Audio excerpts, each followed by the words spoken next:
Welcome to Changing the Game, where bold leaders, rule breakers, and trailblazers drop the playbook and share how they lead, win, and shake things up.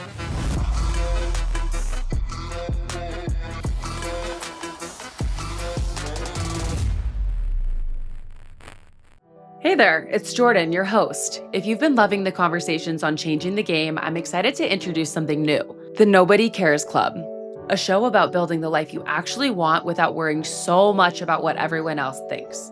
We're talking confidence, wellness, identity, relationships, and the reminder that nobody is thinking about you as much as you think they are. And that's the best news you'll ever hear. So stop waiting, stop overthinking, and get ready to be inspired to go after your dreams. Search Nobody Cares Club wherever you listen, launching summer 2026. All right, welcome back to the show, everyone. Today, I'm joined by McKenzie Swanson. McKenzie is a former Creighton University women's basketball player turned sales leader. After finishing her career on the court, she didn't have a clear roadmap. She started in exercise science, thought she might go into PT, and quickly realized she did not want to do the same thing every day. This decision led her to pursue her MBA at Penn State and ultimately into a career in sales she never originally planned on. What started as an SDR role at Hudl became a career she's built intentionally, from leading teams at Podium to now thriving at Element 451. I'm excited to unpack how she found her way into sales and why athletes have such an edge in this space. Welcome, McKenzie. Thank you, Jordan. I'm so excited to be here. Thanks for having me. I'm so excited to have you here. I got to ask right off the bat, you were at Creighton. I played volleyball at Wichita State, so I think we were in the Valley for 2 years together, weren't we? Oh yeah. Yeah, for sure. Yeah. For sure we were. Oh, that's crazy. Small world. I know. And I remember hated Creighton. We Oh just, yeah. So I mean, it was mutual, so that's all yeah. good. I figured it probably was. My husband, I don't know if you know this, he's a big Creighton basketball fan. Oh really? Okay. Yeah, grew up in Omaha. His dad went to Creighton, so like big fan. But it took me, we've been together for 8 years. I think it took me about 5 to be cool with like wanting Creighton. Say the word Creighton without yeah, Yeah. I get it. For sure. Yeah. My brother lives in Wichita, and so they kind of like follow Wichita State a little bit, and I'm like same way. I'm kind of like, just don't talk about it. I know. It's like sometimes you just can't ever get over that bad blood. Like even though you guys moved to a different conference, Yeah, like right.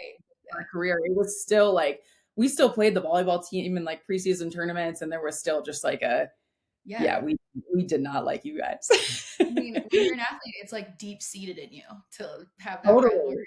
Like, yeah, for sure.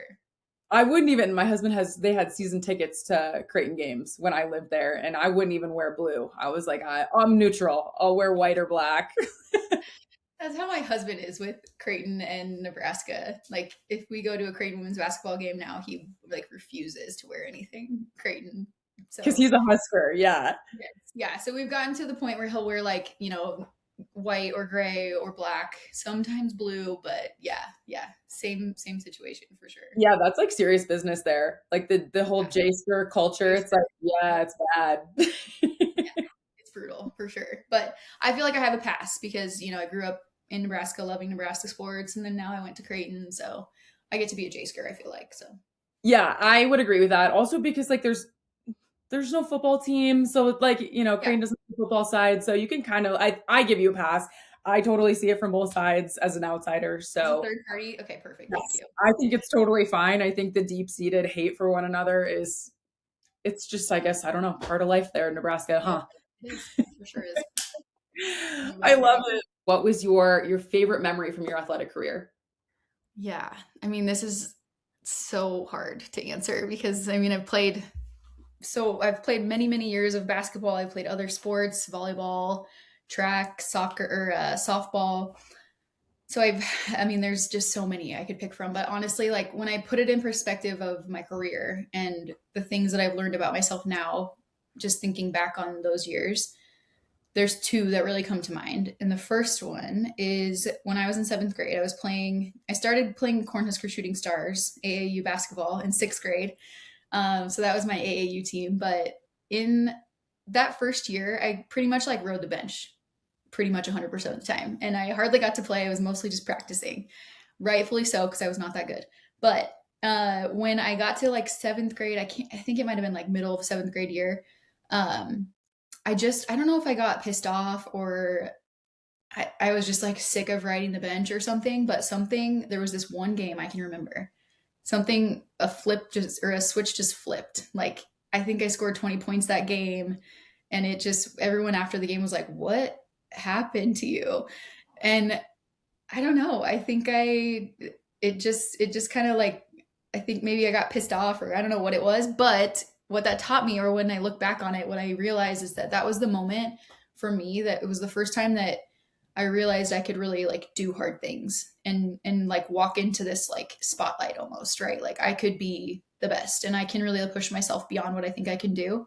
And so that was like a really pivotal moment for me. And I still remember it. I mean, how many years? 20 some years after that. So, then the second one I'll talk about is like, I was running track and I was my freshman year running in the state track meet. And I think it was my first finals race. So my first chance to win the gold, you know. I was about to run the 300 hurdles and my mom came up to me before the race and was like, are you nervous? And my immediate like gut reaction was like, no, should I be? Like, almost like, am I weird here? Am I off? Like, what's going on? So I think for me, looking back on it now, that was the point in my life where I was like, I think I might have a different mindset than a lot of different people, because that just did not even dawn on me to feel nervous. It was like, to me, it was more, I've spent months and months running and practicing this race. Why would I be nervous? You know, it's just time to deliver now. So yeah, I think those are when I look back on my athletic career and like really pinpoint points during that time that set the foundation or set the stage for what I would do in my career, like that was probably two of them for me. Yeah. That mindset piece, you really set the foundation for your career for sure. And yeah, that is such a differentiator. Like, no, I'm not nervous. Should I be? I've prepared for this moment. I think a lot of people can't say that they've come to like a really big meet or a big moment in their athletic career and not been nervous. You played a bunch of different sports growing up, and like two very valuable lessons from like your adolescent career. How did you end up playing basketball at Creighton then? Yeah, honestly, like I probably was better at track if I'm being completely honest, but like I hated to run like that for, you know, like no real reason other than to like beat other people. But also like I had spent so much time playing basketball, right? Like I started in like an AAU year-round basketball club in 6th grade, and then I basically like kept doing that all through high school. So number one, I was getting more exposure, like Division 1 or college Mhm. exposure through my basketball tournaments and things, but also I just liked it more than track, I guess. Yeah. I think that's important though too. It's like if you might be better at one thing, but if you're Yeah. not, if the heart's not in it, especially competing at the Division 1 level, like I don't know what your experience was like at Creighton, but I look back at my time at Wichita State and it's like you work so hard and it can be stressful, like very stressful at times. Like there were times during the season where I would be like, all I have left is like my love for the game at this point. Yeah, right. So I feel like if you don't have that like undenying passion for your sport, it might be hard for you to hang on through all like the bullshit, quite frankly, that comes with Yeah. playing at that level. Yeah, I mean, and also translate that now to like work and career. When I'm looking for someone to hire, like passion over skill every day. Like, so if your heart's in it and you're passionate about it, like I would so much rather have that person that's going to work their butt off and like be the best that they can be versus someone who just has the skill and kind of like goes about their day and lets Yeah. things happen as they may, right? Like, so passion over skill 100%. Yeah. When Would you say like passion for the actual job that they're like interviewing for, or do they have to be connected to like the mission of the company? I think it could be either, honestly. Like I just need to know that that person has it in them, has the passion in there, Mhm. and it could be the product. It could be they have the passion to be the best. It could be they're passionate about the company in general. Like I've seen it many different ways, and having interviewed lots and lots and lots of people. But there's just a difference when someone comes in with this like passion and energy versus someone who's kind of like I'm just looking for a job, you know? Totally. Yeah, that does matter. It matters a lot. And I want to get deeper into your career because you're a VP of sales now. But before we dive in there, I got to know how you got there because you started studying exercise science. Yeah. So how'd that happen? Oh gosh, yeah. Um, yeah, it was a whirlwind. So when I first, you kind of mentioned it, but when I first got out of college, like I did exercise science. That was my major at Creighton, and I originally thought I was going to go into PT, and then I quickly kind of like took, or I didn't get in my first year, and that was maybe like my first, like, okay, I gotta like think on this, you know, because it's a commitment to wait a whole nother year and then reapply, right? Yeah. And so I was planning on it, but during that year, I kind of took a year off and just like worked at the hospital that's near me, and did kind of like a wellness and like training program for athletes. And during that time, I really just like took a step back and I was working in a PT office doing wellness. And so I got like a lot of exposure to what the job would have been like. And I just started to notice that it was like doing the exact same thing over and over every single day, like treating ACLs and treating, you know, people's backs and stuff like that. And so, you know, I'm sitting there trying to figure out what my future is going to be. I'm watching what happens on a day to day in a PT clinic. And I'm like, you know what? I don't think that these two things really like match up for what I see my future to be. But it was appealing because when you're in school, they tell you like the jobs with the highest entry level pay, right? And PT is like always up there. But then, you know, I'm thinking more and more about it, and the revenue potential, like the potential for what you could make starts to plateau a little bit in the PT world. And so, you know, like I'm a competitive person. I like to make a lot of money, and, you know, sales is an avenue to be able to do that.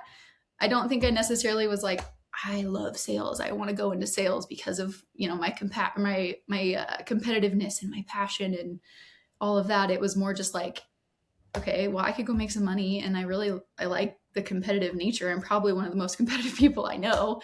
So that was just kind of my like entry point into it. And it was a funny scenario when I tried to go apply for an SDR at Hudl, because I had no background, I had no sales experience, and other than like watching my mom be in sales for her entire career. So I get into the interview, and my boss now actually was the person that hired me at Hudl too. Like we've been working together for 10 years. And I just remember like at one point in the interview, he asked, like, I don't remember what the question was, probably something around like, you don't have experience, why should we hire you, basically. And I think I said something like, I'm so competitive that like, if we're walking next to each other on the sidewalk, like I'll be walking a step ahead of you and you just won't even know it. Like, so I think that's what got me the job. I absolutely love that. I mean, that is like, hey, you don't have experience, but you can't teach that to a lot of people. Like you can't teach that just like deep drive. And yeah, I love that. That like sums it up perfectly, the athlete mindset too. Like I'm going to be trying to walk one pace ahead of you. Yeah. Like I don't even know I'm doing it, but I am doing it, you know, like. Yes, exactly. So what was being an SDR at Hudl like for you? Because I'm curious, selfishly, I'm asking this question because I work with a lot of candidates here at Shift Group. Some of them won't be fully sold on going into sales. They're former athletes. They just don't really know what to do next. And some have the impression that like being an SDR is doing the same thing every day, kind of like what you said you wanted to avoid. So I kind of want to get an understanding for what that was like for you, and maybe some lessons from that SDR role that you're like, this still really applies to my career today. Yeah, for sure. I think if you do it right, it doesn't have to be like repetitive, right? So I guess I'll back up. When I was applying as an SDR, I wasn't applying to like be an SDR forever, right? Like I was applying to it as an SDR because I knew that's like the entryway into sales. And my mindset was always like, okay, I got to do this. I just have to like check this off the list. Like this is the thing I just have to do for however many months. And then it will like, my next step is what I'm really looking for, right? But I knew I was never going to be able to get into an AE role just by applying for one. I had no experience, right? So that was kind of the mindset, was like forward looking, what do I want? Okay, I know I just have to like do this thing. So I will. And then I also think like how you go about the role, it doesn't have to be just like 50 cold calls a day. Like you can get that done in a few hours if you really try to, and then spend the rest of your day shadowing AEs, or, like shadowing other types of business, other pieces of the business, if you are interested in, like solutions engineering or something else, right? Like SDR truly is the doorway to the rest of the business in most organizations. And like, I actually have a real life example of that just recently at Element. Like, we had two SDRs come in over the last like 6 months or so, and both of them, we had our SKO in January, and both of them like got to meet other people in the business at SKO, and both of them are now being like recruited by other teams, right? Like, so Yeah. it's really your entryway, not even just for like account executive, it could be for other areas of the business too. So yeah, I think like the whole SDR, it gets a bad rap sometimes because of the people that, don't do it the right way and don't have like my goal is to be out of this role in 9 months, and here's like why I'm going to do that, right? Or how I'm going to do it. So I think the people that get out of it quickly are the ones that like have a clear goal for what they want their future to look like and how they're going to get there during that 9 months. I love that. We're clipping that. That's like going to be on social. We're going to use that. So just FYI, prepare to see that clip of you saying just that on LinkedIn. So I'll get it to you on the episode too. Amazing. No, I absolutely love it, because it is something that these kids that are entering the workforce need to know. It's like, you're not applying to be an SDR forever. It's going to give you such a baseline understanding to what a business does. It's going to give you connections. I mean, I absolutely, I was an SDR at one point. I absolutely hated it, but it wasn't my strong suit. SDR is probably one of the hardest jobs you can do. And if you can be good at it, that says so much about you Yes, to like every other part of the business, So yeah. 100%. It will open so many doors for you. And I don't regret the time that I did it, because it set me up to be able to do other things that I wanted to do later in my career. So Right. 100%. So you also mentioned one thing, that you went after the SDR role because you said you wanted to make a lot of money. And I think some candidates are very, like, it's kind of a taboo topic. Like, they don't know how to bring it up. And especially athletes are like, well, it's not about me, it's about the team. I think there's no shame in wanting to make a lot of money. So how would you, I guess, what advice would you maybe give candidates who want to make a lot of money? How do they make that known in interview processes, or should they let that motivation be known? Oh yeah. I would say like if you don't talk about it as a motivator for you, your hiring manager is probably like, why didn't they talk about that? Like, Mhm. so, and also being a hiring manager myself, if I got into an interview with an AE or an SDR, anyone going into sales, and they didn't talk about, or, have one of their answers to the what motivates you question be money, then like you're not in the right gig, right? Like you're not in the right spot. I don't necessarily need someone who's motivated by like, I don't know, praise or whatever in sales. Like in Yeah. sales, you want to make money, and that's part of the reason why you're doing it. There are other things. Like for me, part of my motivation is like recognition through like promotions and recognition through titles and things like that. But for other people, it could just be money, and that's completely fine. You can be an AE for a long time and make a lot of money doing that. Yeah. So I Yeah. guess like bringing it up in the interview process, I don't know. I think probably most of the time you get asked the question in an SDR or a AE interview about like what motivates you. And I think that like check that off the list. Like you've got to put money in that list. It can also be other things, but I think just mentioning the like money piece of it, if you can tie that back to a reason why, like I have a family and I need to, I'm the breadwinner and I'm the person that like other than just making money, it's the like but why behind it, you know? Yeah. Um, if you don't get asked that question, I mean, I feel like there's always a way you can like put in, you can input that somewhere, right? Like when you're giving the bio of yourself, like, why am I applying to this job? Or why do I want to work here? Or, anywhere that really is talking about like, tell me about yourself. Like that's a good place to insert that, like, I'm motivated by X, Y, and Z, money being one of them. Yeah. Yeah. I think having a why is so important in just anything, honestly. For For sure. myself personally, I need a why connected to what I'm doing, because I am one of those people that ties their identity sometimes too much to what you're doing. And Oh, so, oh my God. So if I didn't have a why, it would be really hard to connect with what I'm doing on a day-to-day basis. So I do think that's really great advice. Um, I'm curious how you said me too when I talked about your identity being tied to work. How do you manage that sometimes? Because I think that's something that athletes go through a lot is we tie our identity to our sport, and then when our sport ends, we tie our identity to whatever we're doing, which isn't always the healthiest. So I guess how do you think about that situation, or you just don't have a problem with it? Oh, I don't know if I have a good answer because I'm still really bad at it, but Yep. I don't know. I think just having like life outside of work, and it's really, really difficult too when you work from home to like separate that. Which is me for the last like 5, 6 years now, is working remotely. So it's just one of those things you have to like set boundaries for yourself. Like at 5 or 6 or whatever time, I'm going to log off from my computer. I'm going to try to avoid my phone, Slack on my phone, and I'm going to just spend time with my family or spend time with my friends or whatever it is.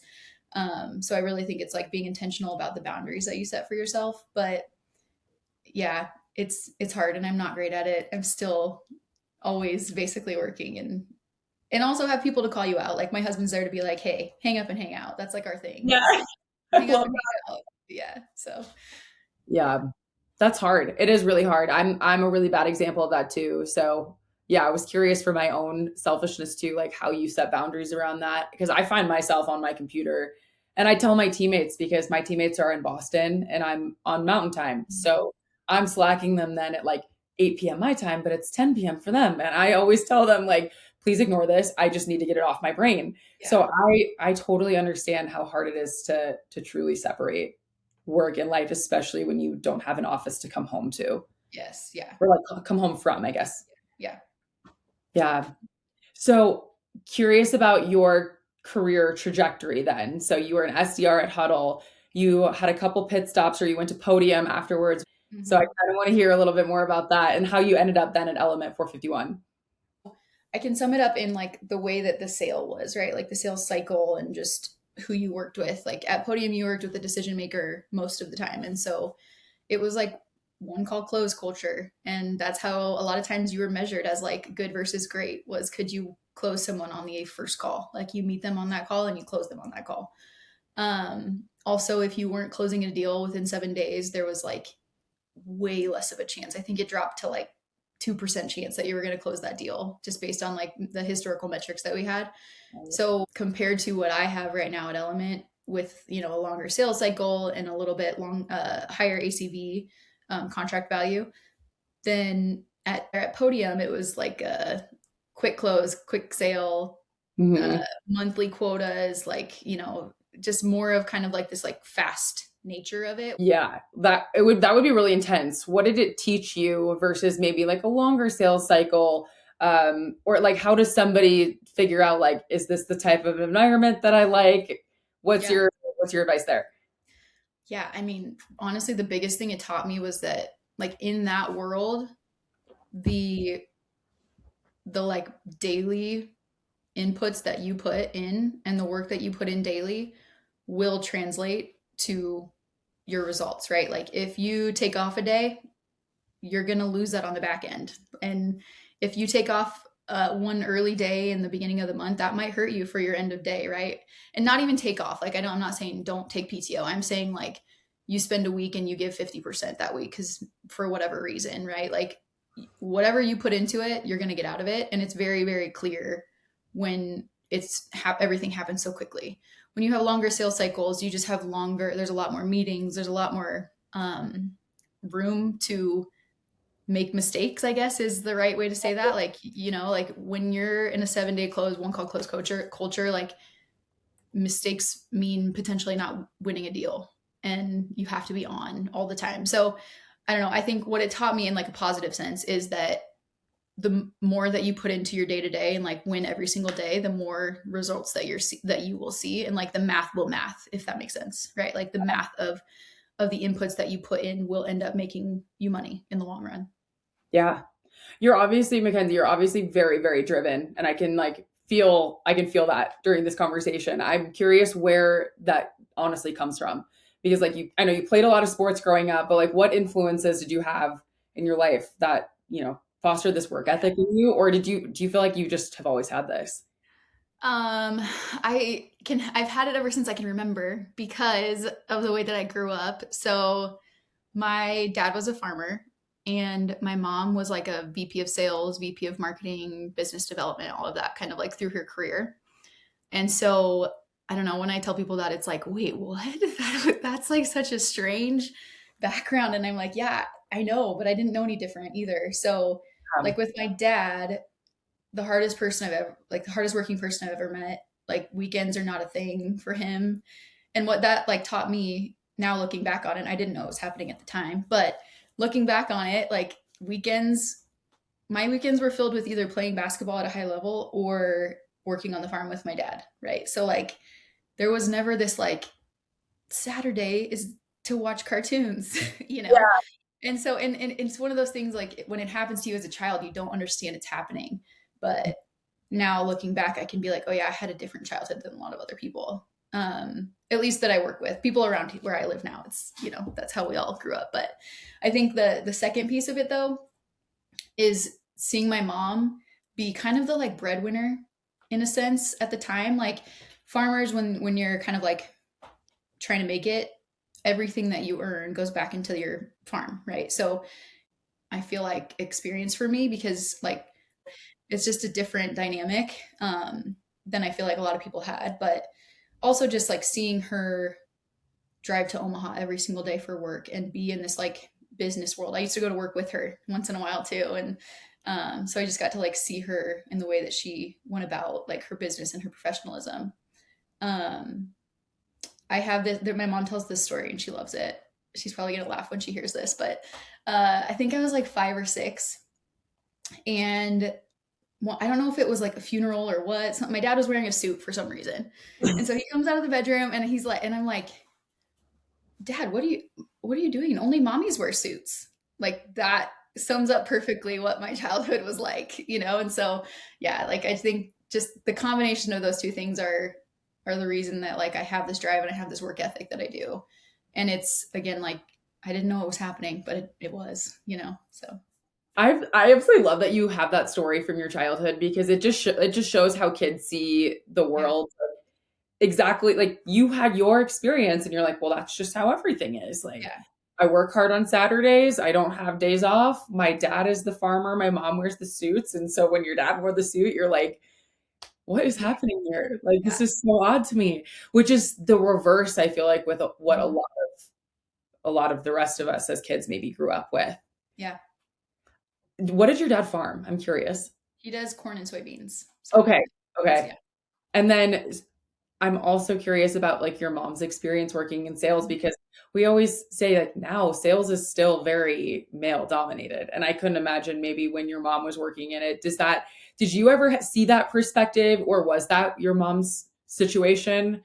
Or yeah, what was that like Yeah. My mom actually would be someone good for you to to to work with. connect with? Yeah, she played college ball. She played 3 sports in college. Oh Uh, yeah. yeah. So, but anyway, seeing my mom deal with like the women in sales or women in tech thing, I don't think that I ever really noticed it growing up. It kind of it would just was what it was. Like my mom was in business, and I didn't think it was weird. Like that was just it was what it was. But now like when I talk to her about it, she'll tell me things like one time she took a class to help her lower her voice, like her tone of her voice, because there was studies about like if you spoke deeper that men would take you more seriously. So things like that, like clearly there were things happening for her back then and we all know that, but it's just fun. It's interesting to get her perspective on like what she did to try to, you know, like dominate in this male dominated world basically, you know. That's so interesting. The tone of voice. I believe it. I've even seen some things like on TikTok, like selling TikToks, like lower your voice, people take you more seriously, or Yeah. don't up talk at the end of sentences because it makes you sound dumber. Like Yeah. just things like that. That you're like, It's true. Yeah. I mean, I can even tell when I get on a call like with a customer, I'm like, oh, I sound different a little bit now. Yeah. Versus like talking to my kids or my husband, you know. totally. Yeah, we all kind of had this work persona that we put on that maybe isn't the real version of us, but it's it's the persona that hopefully gets more shit done, I guess. Yeah. Yeah. Yeah, that's awesome. Yeah, I should definitely connect with her. Have you seen that split in your current sales career or maybe with Element 451? Like, do you still work in male dominated spaces, or do you see the environment starting to change a little bit? I I do, and this is like something that I'm actually just like really passionate about. I'll probably talk about it at the end on the last question, but uh, I do see there is a still a discrepancy, right? Like there's still a split, not in our favor, but I think that it's changing, and I think that people are becoming more aware of it and are making like intentional choices to make a difference. Like I'm super proud that so at Element 451, we just recently at SKO launched our Women in Sales ERG, Employee Resource Group.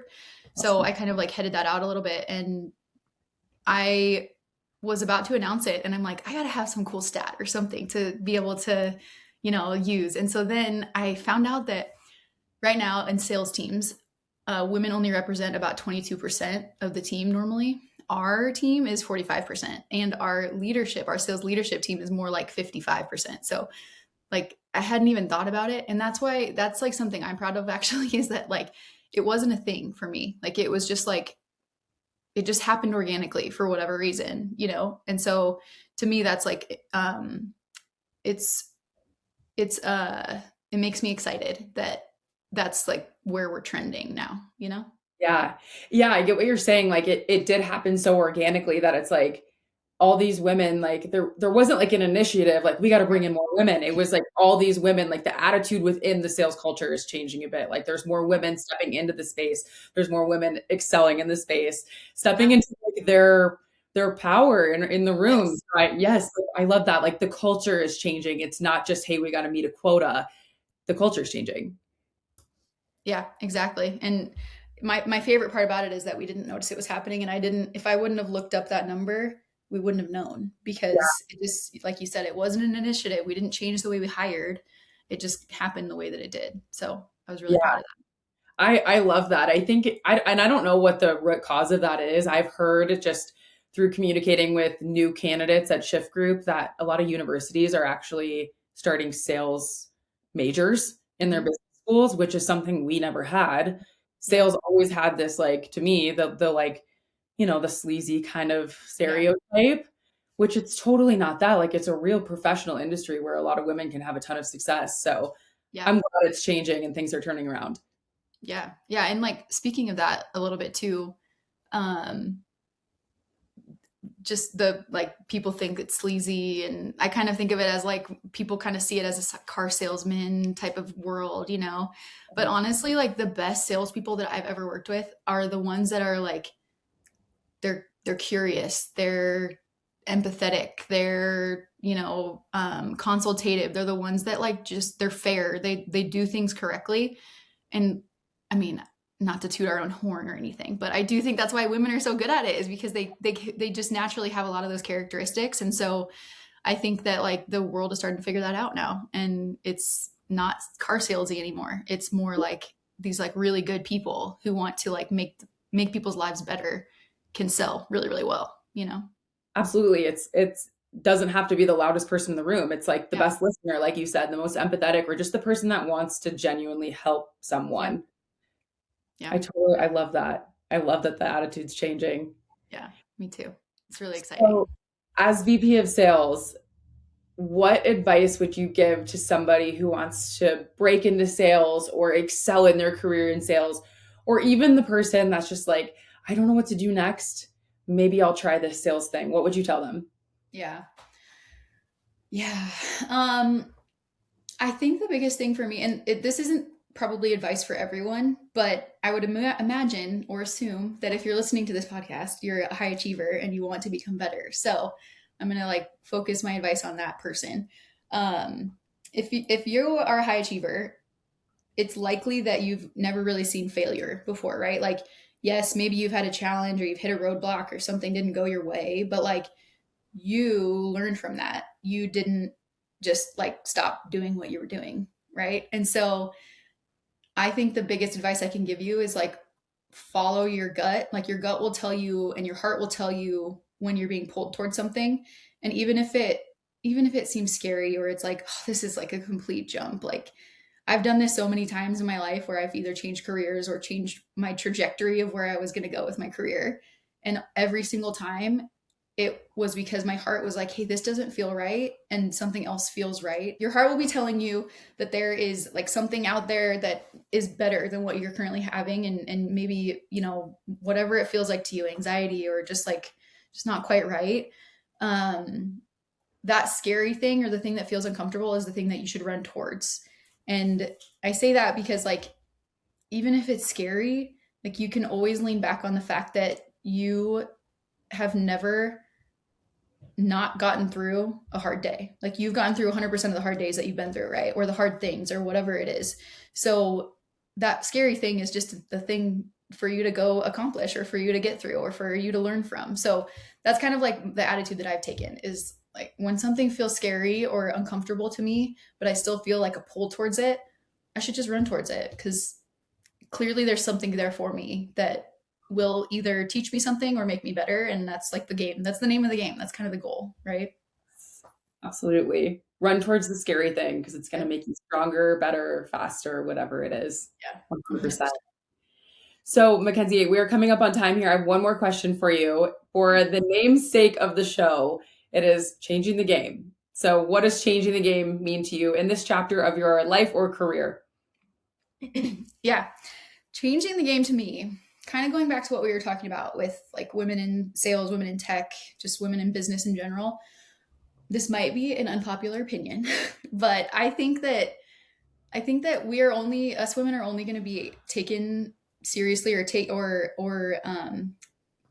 be thought of as equal if we start acting like it, right? So like you kind of said, like step into your power, take up space. That's a big one for me. Like either, you know, virtually take up space by just being a voice, being a loud voice, or like in a room, take up space. Like you can, I kind of go back to like playing basketball. Like when you're in the post, you got to like play big, right? Like play bigger than you are, that type of thing, right? So to me, it's just like, we as women can't continue to talk about our inequality or whatever it is. It's that we just have to like step into it, and it can't be a thing to us, right? It's the same kind of concept of like people are who you think they are. If you come in assuming that everybody thinks that you're not, you know, inadequate or not equal to them, you probably will be because that's how you're acting, right? And so if you step into a room and you're like, I'm equal, and you know, you and I are on the same level, and we're going to, you know, speak and communicate that way, that's changing the game, right? You are changing the way that we step into our power and how others, men, women, whoever else it is in business is looking at us just by your attitude and how you project yourself. I couldn't agree with that more. You have to pretend to be the person you want to be before you can be that person. So it's like exactly that. I absolutely love it. McKenzie, that was amazing advice. Thank you so much for joining us on the show today. Where can our listeners connect with you, or where can they find you? Yeah, you can find me on LinkedIn. And yeah, definitely connect with me. I would love to connect and DM me. Let's get into a conversation. I love kind of, you know, helping people out where they need it. So thank you so much for your time. Thank you to the listeners as well. McKenzie Swanson, you can find her on LinkedIn, VP of Sales at Element 451, former Division I basketball player. Thank you so much for being here today. Yes, thank you, Jordan. Thanks for having me.